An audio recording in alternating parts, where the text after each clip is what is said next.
مجھے اچھی طرح یاد ہے کورونا کی جب پہلے لہر آئی تھی تو گلگت بلتستان اس سے بڑا متاثر ہوا تھا. ہمارے ہاں ڈاکٹرز کی پیرامیڈک سٹاف کی شدید کمی تھی. اس وقت کے جو وزیر اعلیٰ تھے حافظ الرحمان صاحب نے انہیں اپروچ کیا, ڈاکٹرز کو مختلف پاکستان کے دیگر صوبوں میں جو ہمارے ینگ ڈاکٹر تھے ان کو لے کے آئے, ان سے خدمات لی. لیکن اس دور میں انہیں نہ تو تنخواہیں دی گئیں, نہ ان کا مستقبل کو محفوظ بنانے کے حوالے سے کوئی ایسے اقدامات اٹھائے گئے. مجھے اچھی طرح یاد ہے کہ 6 ماہ تک ان کی تنخواہیں پینڈنگ ہوا کرتی تھی. اس چیف منسٹر کو یہ کریڈٹ جاتا ہے کہ اس نے ڈاکٹرز کو ریگولر کیا اور ان ڈاکٹرز کے مستقبل کو سامنے رکھتے ہوئے اسے سیاسی پوائنٹ سکورنگ کی طرف نہیں لے کے گئے.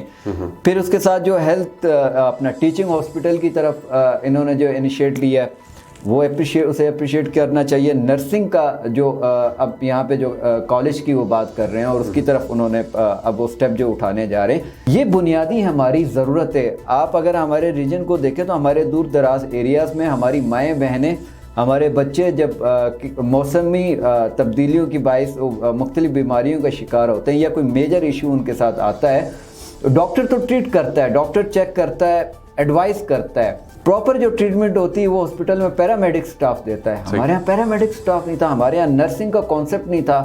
ہمارے فیملیز جو ہیں وہ اپنی بیٹیوں کو نرسنگ کے شعبے کی طرف لے کے جانے میں مائل نہیں ہوتے تھے. تو یہ جو اقدام ہے یہ بڑا ایک اچھا مناسب اقدام ہے. اگر اس کی طرف یہ جاتے ہیں تو بہت بہتر چیزیں ہوں گی. پھر اس کے ساتھ گیزر شندور روڈ کی اگر ہم بات کریں, پھر استور ایکسپریس وے کی ہم بات کریں, تو یہ دو وہ بڑے پروجیکٹ ہیں کہ اگر یہ پروجیکٹ ٹائم پہ کمپلیٹ ہو جاتے ہیں تو گلگت بلتستان کی ٹورزم کو بوسٹ مل جائے گا, جس کی بنیاد پہ لوگوں کو روزگار کے مواقع فراہم ہوں گے. اب کابینہ کی اگر ہم بات کریں, 100 کروڑ تک کی ADPs کابینہ میں جتنے بھی وزراء بیٹھے ہوئے ہیں تحریک انصاف کی جو موجودہ حکومت ہے انہیں دیے گئے. ان کی کہاں کارکردگی ہے؟ ان کی کارکردگی گراؤنڈ میں ہمیں نظر نہیں آ رہی ہے. کارکردگی دکھانے کے بجائے گروہی اختلافات کی طرف ہیں, وزیر اعلیٰ کے ساتھ اختلافات کی طرف ہیں. میں بڑے صاف سے الفاظ میں کہوں گا نوید, میری جو اسٹڈی ہے, جو میں نے مشاہدہ کیا, وہ اس میں صرف ایک ہی چیز سامنے آ رہی ہے, ماں سوائے 2-1 وزراء کے علاوہ باقی تمام وزراء اپنی ADPs کے رقم کے علاوہ میگا پروجیکٹس میں حصہ داری کے لیے چیف منسٹر کو بلیک میلنگ کر رہے ہیں. اور یہ جو عدم اعتماد کا بھی جو ایک ماحول سجایا گیا تھا, اس میں سوائے ایک شخصیت کے جو اپنے ایک اصولی موقف پہ کھڑے تھے, ڈپٹی اسپیکر کی میں بات کر رہا ہوں, نذیر ایڈوکیٹ کا, ان کا اختلاف ایک اصولی موقف پہ تھا. باقی جتنے بھی اس میں شامل تھے ان سب کا صرف ایک ہی مقصد تھا, مافیائزم کو فروغ دینا. ان کے پیچھے جو انویسٹر تھے, جو سرمایہ کار تھے, جنہوں نے ان پہ انویسٹمنٹ کی, انہیں اس مقام تک پہنچایا, ان کو فیسیلیٹیٹ کرنا تھا. اب کوئی اپنے بھائی کو پروجیکٹ دلوانا چاہتا ہے, کوئی اپنے چچا زاد بھائی کو پروجیکٹ دلوانا چاہتا تھا جنہیں فرنٹ مین کے طور پہ رکھے تھے. تو یہ جھگڑے جو کابینہ کے آپس کے ہیں یہ کسی نظریات کی بنیاد پہ نہیں ہے, یہ تحریک انصاف کی بقا کی بنیاد پہ نہیں ہے, یا عوام کو ڈیلیور کرنے کی بنیاد پہ نہیں ہے, یہ صرف اور صرف حصہ داری کی بنیاد پہ ہے. صحیح. اچھا علی شیر صاحب, PTI گورنمنٹ جو گلگت بلتستان میں ہے, اس کے اندر ڈفرینٹ ایشوز سب کو نظر آ رہے ہوتے ہیں کیونکہ عوام بھی ان پہ فوکس کر کے بیٹھ رہی ہوتی ہے. تو جب PTI کی گورنمنٹ وفاق میں چلی گئی تو ان کے اوپر کرائسس اور بڑھ گئے. کیا اس کرائسس کی وجہ وفاق کے ساتھ ان کے ریلیشن صحیح نہ ہونے کی تو نہیں ہے؟ کیونکہ وزیر اعلیٰ صاحب کافی دفعہ جب وزیر اعظم صاحب یہاں پہ آئے, شہباز شریف صاحب, تو ان کے ساتھ انہوں نے ملاقات تک نہیں کی. تو کیا اس کے پیچھے یہ ایشوز تو نہیں ہے؟ دیکھیں, چیف منسٹر صاحب کو پرائم منسٹر صاحب سے ملنا چاہیے, اس میں کوئی دو رائے نہیں ہے. کیونکہ پچھلی گورنمنٹ میں اگر ہم دیکھیں تو حفیظ صاحب کی عمران خان صاحب کے ساتھ ملاقات ہوئی, بڑے اچھی ملاقات اور بڑے اچھے ان کے یہاں پہ نا کچھ تھوڑا سا ویژن کی بھی فرق ہے. عمران خان صاحب با اختیار تھے, حفیظ الرحمان صاحب ان سے ملے, انہیں عوام کے ایشوز بتائے. عمران خان صاحب نے دریا دلی کا مظاہرہ کرتے ہوئے بحیثیت پرائم منسٹر اپنی ذمہ داریوں کو نبھایا اور حفیظ صاحب کو وارم ویلکم کیا. یہاں پہ اپروچ کا فرق ہے. اس وقت جو PDM اشتراک پہ مشتمل وزیر اعظم جو شہباز شریف صاحب ہیں وہ فیصلہ سازی میں بہت کمزور ہیں. اگر انہوں نے کوئی ڈیسیژن لینا ہو, اگر چیف منسٹر گلگت بلتستان کی پرائم منسٹر شہباز شریف کے ساتھ ملاقات ہوتی ہے, GB کے ایشوز پہ یہ کوئی بڑے بجٹ کے ڈیمانڈ کرتے ہیں, تو وفاق میں اس وقت صورتحال یہ ہے کہ چھوٹے سے بھی کسی امور میں پرائم منسٹر نے ڈیسیژن لینا ہو تو وہ پہلے لندن رابطہ کرتے ہیں, میاں محمد نواز شریف صاحب کو بریف کرتے ہیں. میاں محمد نواز شریف صاحب پھر وہاں موجود اپنی جو ہائی آفیشیل کابینہ ہے مریم نواز صاحب کے ساتھ بھی ڈسکس کرتے ہیں. وہاں سے انہیں گو ہیڈ ملتا ہے. گو ہیڈ ملنے کے بعد پھر یہ PDM اشتراکی جماعتوں کے ساتھ بات کرتے ہیں, ان کے ساتھ بیٹھتے ہیں, ان کے ساتھ بیٹھنے کے بعد وہاں سے گو ہیڈ ملنے کے بعد پھر جا کے چیف منسٹر صاحب اس چیز پہ پرائم منسٹر صاحب اس پہ پھر سٹینڈ لے لیتے ہیں. ایک تو یہ بڑا ایشو ہے. دوسرا جو سیاسی اناد ہیں, اناد میں سیاسی جماعتوں کو یہ بات سمجھ لینی چاہیے, اس بات کا ادراک ہونا چاہیے کہ انہیں مینڈیٹ عوام دیتی ہے, پارٹی تو ٹکٹ دیتی ہے. اگر عوام ووٹ نہ دے تو کیا ٹکٹ انہیں اس میں پہنچا سکتا ہے؟ نہیں پہنچا سکتا. مینڈیٹ تو عوام دیتی ہے. تو ایک سیاسی اختلافات کو بالائے طاق رکھتے ہوئے عوامی مینڈیٹ کو مقدم سمجھنا چاہیے اور اس تناظر میں آ کے, اس پوائنٹ پہ آ کے ڈائلاگ اور مکالمے کا جو راستہ ہے وہ اپنانا چاہیے. یہ بہت لازم ہے. اگین پھر وہی بات کروں گا, مکالمہ کہاں کیا جائے, کن کے ساتھ کیا جائے؟ وفاق کا المیہ صورتحال یہ ہے کہ وہ کچھ بھی دینے کے لیے تیار نہیں ہے. معاشی جو اس صورتحال ہے, آپ کو میں بتاؤں گا کہ 300 ٹیکسٹائل کے یونٹ پاکستان میں بند ہونے جا رہے ہیں, اور 300 ٹیکسٹائل کے یونٹ بند ہونے سے $300 ملین کا خسارہ پاکستان کو برداشت کرنا پڑے گا. یہ معاشی اس وقت ہماری صورتحال ہے. بالکل صحیح. اچھا علی شیر صاحب, آپ نے بھی دیکھا ہے ٹیکسز کا ایک ایشو ہائی لائٹ کیا جا رہا ہے پی ٹی آئی گورنمنٹ کی طرف سے جی بی میں, تو اس کے پیچھے کیا محرکات آپ دیکھتے ہیں, کیا ایشوز ہیں یا کیا وجوہات ہیں جن کے بنا پہ یہ ٹیکسز کے ایشوز کو ہائی لائٹ کیا جا رہا ہے؟ میں بڑی سادہ سی بات کروں گا کہ جب پاکستان اور ہندوستان کے بیچ میں دو قومی نظریے کی بنیاد پہ آزاد ہو رہا تھا, تو مولانا عبدالکلام صاحب کا اس وقت ایک بڑا مشہور سا مقالہ تھا. ان کا یہ کہنا تھا کہ میں بنتے ہوئے پاکستان میں جو عام پاکستانی ہیں انہیں مسلم بنیے کے ہاتھوں لٹتے ہوئے دیکھ رہا ہوں, اور ہندوستان میں ہندو بنیے کے ہاتھوں لٹتے ہوئے دیکھ رہا ہوں. ہمارے ہاں بنیا پن بہت زیادہ ہے. مجھے بتائیں کہ UNCIP کی قراردادوں میں واضح طور پہ مینشن ہے کہ گلگت بلتستان اور آزاد کشمیر میں اختیارات مقامی حکومتوں کو دیے جائیں. مقامی حکومتوں کو جب اختیارات ملتے ہیں تو مقامی 100% مقامی حکومتوں نے اپنے وسائل کو یوٹیلائز کر کے اپنے عوام کو فیسیلیٹیٹ کرنا ہوتا ہے.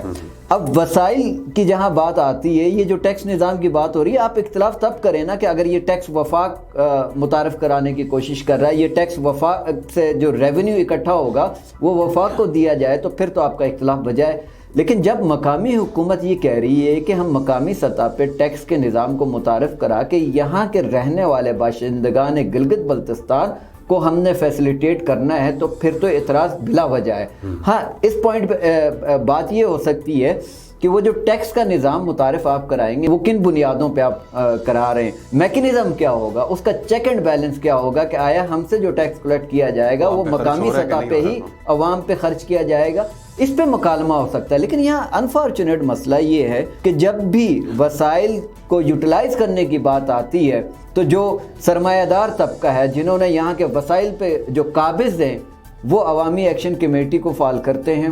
معذرت کے ساتھ میں عوامی ایکشن کمیٹی کو اس مقامی سطح کے ٹیکس میں مجرم ڈکلیئر کرتا ہوں. انہیں فعال کرتے ہیں, وہ سڑکوں پہ آ جاتے ہیں, وہ عوام کو یہ بتاتے ہیں جی کہ متنازع خطہ ہے, اب ہمیں پہلے ہی سبسڈائز ہمیں وہ چیزیں پرووائڈ نہیں کی جا رہی, اب ہم ہی سے ٹیکس لینے کی بات کی جا رہی ہے. اور عوام ہماری اتنی سادہ ہے کیونکہ ہماری سیاسی جماعتوں نے انہیں شعور و آگہی کی طرف لے کے نہیں گئے ہیں, انہیں سیاسی معاملات میں پارٹیسپیشن انہیں نہیں دی گئی ہے, تو وہ ان چیزوں کو سمجھ نہیں پا رہے ہیں. جب انہیں 2 وقت کے روٹی کے لیے مشکل ترین مراحل میں انہیں رکھا گیا ہے تو وہ نہ سیاسی معاملات پہ وہ پارٹیسپیٹ کر سکیں گے, نہ وہ معاشرتی معاملات کو بہتر انداز سے اس کو دیکھ پائیں گے.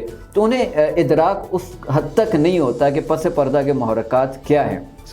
مقامی سطح پہ ٹیکس متعارف ہونا چاہیے. ان خطے کے موجود تمام وسائل میرے اور آپ کے ہیں, وہ وسائل میں اور آپ اس کے مالک ہیں. جب میں اور آپ اس کے مالک ہیں تو اس کا فیصلہ سازی کا اختیار مجھے اور آپ کو ہے, اور میں اور آپ نے اپنے ووٹ سے اپنے نمائندوں کو منتخب کر کے اپنی اسمبلی میں اس لیے بٹھایا ہے کہ وہ ہمارے نسلوں کے مستقبل کو روشن بنانے کے لیے اقدامات اٹھائیں, ہمارے خطے کو خوشحالی کی طرف لے کے جانے کے لیے وہ وہاں پہ پالیسیز متعارف کروائیں. تو ٹیکس میں ذاتی طور پہ سمجھتا ہوں مقامی سطح پہ ٹیکس ہونا چاہیے. یہ جو سرمایہ داروں کا ایک طبقہ ہے جنہوں نے ہمارے وسائل پہ قبضہ کیے رکھا ہے ان سے لینا چاہیے. 22 لاکھ سیاح گلگت بلتستان میں آ رہے ہیں, بالکل آ رہے ہیں. مقامی سطح پہ کتنے ہوٹل انڈسٹریز ہیں جو ان سے فیسیلیٹیٹ ہو رہے ہیں, کیا صرف انہی کے لیے یہ وسائل وہ ہیں؟ صحیح. اچھا علی شیر صاحب, کہیں یہ تو نہیں ہے کہ پی ٹی آئی گورنمنٹ جو ہے وہ اپنی کارکردگی کو چھپانے کے لیے یہ ٹیکس کے ایشو کو ہائی لائٹ کر رہی ہے؟ نہیں, ایسا کچھ بھی نہیں ہے. میں جہاں تک سمجھ رہا ہوں کہ پی ٹی آئی اپنی کارکردگی کو چھپانے کے لیے ایسا کری. دیکھیں, کارکردگی کو بھی ہمیں یہ دیکھنا چاہیے کہ جب ہمارے ہاں تنخواہیں وفاق سے آ رہی ہوں, ٹھیک ہے, ہمارے ہاں پی ایس ڈی پی کے مد کے تمام بجٹس وہاں سے آ رہا ہو, اب وہاں پہ جماعت مخالف نظریے کی حامل ایک جماعت بیٹھی ہے, تو ہمارے ہاں سیاسی جماعتوں نے ملک کو یا عوام کو تو کبھی مقدم نہیں جانا. انہوں نے ہمیشہ اپنے سیاسی مفادات کو, اپنے سیاسی امپائرز کو وسعت دینے کے لیے اسٹریٹجیز اپنائی ہیں. تو یہ ایشو تو ہمارے ہاں رہے گا جب تک وفاق میں, پی ڈی ایم میں, یہاں پہ تحریک انصاف ہے, جب یہ دونوں جماعتیں عوام کو ترجیح بنیاد پہ نہیں رکھیں گے تو یہ ایشوز رہیں گے ہمارے یہاں. اچھا, ایک اور کہانی چل رہی ہے آج کل کے وفاق کے ساتھ گلگت بلتستان کے الیکشن کے حوالے سے. تو آپ تو کیپٹل میں رہتے ہیں, وفاق کے اندر کی کہانیاں آپ کو زیادہ پتہ ہیں, تو کیا لگتا ہے فیوچر میں کہیں گلگت بلتستان اور وفاق کے درمیان میں الیکشنز ایک ہی ٹائم پہ ہونے کے چانسز ہیں؟ دیکھیں, ہونا یہ چاہیے. جمہوری عمل آپ کو یہ سکھاتا ہے کہ آپ اپنے شہریوں کو آزادی دیں, وہ اپنے مرضی سے اپنے منتخب نمائندے کو چنیں. گلگت بلتستان میں انفارچونیٹ وفاق نے پہلے سے ایک ایسا کرائیٹیریا بنایا ہوا, چونکہ حساس خطہ ہے, اس کی حساسیت کی آڑ میں انہوں نے یہاں انتخابات کو وفاق کے ساتھ نہیں رکھا. اس کی وجہ یہ ہے کہ وفاق میں جو بھی آئے وہ مشینری کو, سرکاری وسائل کو استعمال کرتے ہوئے یہاں پہ اپنی ہی جماعت کو اقتدار دلوائے. یہ بنیادی مسئلہ تھا. اب یہ جو ہونے جا رہا ہے, دیکھیں ہمارے یہاں خطے میں 7 دہائیوں کا لوگوں کا ایک خواب ہے کہ ہمیں آئینی دھارے میں شامل کیا جائے, ٹھیک ہے. لاسٹ گورنمنٹ میں بڑی اچھی وہ ایک موومنٹ چل رہی تھی جس میں یہاں کے چیف منسٹر صاحب نے تحریری طور پہ بھی لکھ کے دے دیا تھا کہ اگر عمران خان صاحب کو کہ اگر آپ ہمیں عبوری آئینی صوبہ دے رہے ہیں تو میں 2.5 سالہ اقتدار کو قربان کرنے کے لیے تیار ہوں.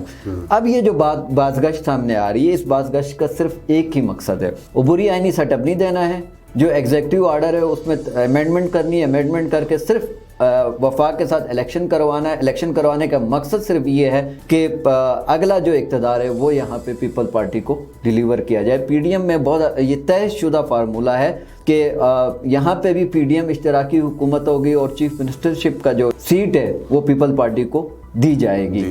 تو صرف ایک اقتدار ہی بنیادی ایجنڈا ہے جس کے لیے یہ کوششیں تگ و دو کی جا رہی ہیں, اور وفاق میں یہ جو الیکشن کی بات کی جا رہی ہے یہ صرف اقتدار کے لیے کی جا رہی ہے. ہونی یہ چاہیے بات کہ امجد ایڈوکیٹ صاحب تھے جنہوں نے حق حاکمیت اور حق ملکیت کا نعرہ لگایا, آج انہی کی جماعتیں برسر اقتدار ہیں, تو آج حق حاکمیت حق ملکیت کی بات وہ وفاق میں جا کے کیوں نہیں کر رہے؟ وہ وفاق میں صرف ایک ہی پوائنٹ پہ بات کر رہے ہیں کہ گلگت بلتستان اور وفاق کا الیکشن ایک ساتھ. تو آپ نے تو بلاول کو بلایا تھا حق حاکمیت حق ملکیت کے لیے, بلاول نے آ کے یہاں پہ سپیچز کی کہ ہم آپ کو حق حاکمیت حق ملکیت دیں گے, اور پیپل پارٹی ہی واحد جماعت ہے جو آپ کو یہ دے سکتی ہے. تو آج کیوں نہیں دے رہے؟ آج صرف اقتدار کے لیے ایک امینڈمنٹ کرنے کے لیے سارے سر جوڑ کے بیٹھے ہوئے ہیں. صحیح. اچھا علی شیر صاحب, سیاست میں آپ کی کافی گہری نظر ہے, کالم وغیرہ بھی لکھتے ہیں اس حوالے سے, تو جی بی کی سیاست بھی آپ نے اچھی طرح یہ 2-2.5 سال جو پی ٹی آئی کی میں بات کر رہا ہوں, ان کی سیاست بھی آپ نے دیکھ لی اور ان کے کام بھی آپ نے دیکھ لیے, تو ان کا فیوچر کہاں دیکھتے ہیں آپ؟ دیکھیں, تحریک انصاف کا جو فیوچر ہے وہ ابھی ہے, اور اگر آج کی ہم بات کریں تو آج پاکستان کی تاریخ میں ذوالفقار علی بھٹو کے بعد اگر کسی کو عوامی مقبولیت ملی ہے تو وہ عمران خان ہے. اگر آج کے ہم اعداد و شمار کی طرف جائیں, جو غیر سرکاری اداروں کی جو سروے تھے, بیرون ممالک اداروں کی بھی جو سروے تھے, اس میں پاکستانی سیاستدانوں میں سب سے زیادہ پاپولیرٹی عمران خان کو ملی ہے. عمران خان کے ساتھ آج کے نوجوانوں کی ایک بڑی تعداد کھڑی ہے, اور جو انہی کے لیے بیانیے بناتے ہیں. کوئی بڑی اپسیٹس نہ ہوں, کوئی بڑے اللہ نہ کرے کوئی صورتحال ایسی نہ ہو کہ جس میں عمران خان صاحب جو ہے وہ مائنس ہو جاتے ہیں. تو تحریک انصاف کا جو فیوچر ہے وہ ابھی مضبوط ہے. اگر آپ الیکشن کی اب ہم بات کریں, جنرل الیکشن کی طرف جائیں تو ضمنی الیکشن آپ نے پنجاب میں دیکھ لی ہے, تحریک انصاف ون کر گئی. وفاق میں 7 نشستیں خالی ہو گئی تھی, 7 نشستوں میں عمران خان اکیلے کھڑے, اور ریکارڈ بن گیا کہ ایک ہی شخص 7 نشستوں سے جیت گیا.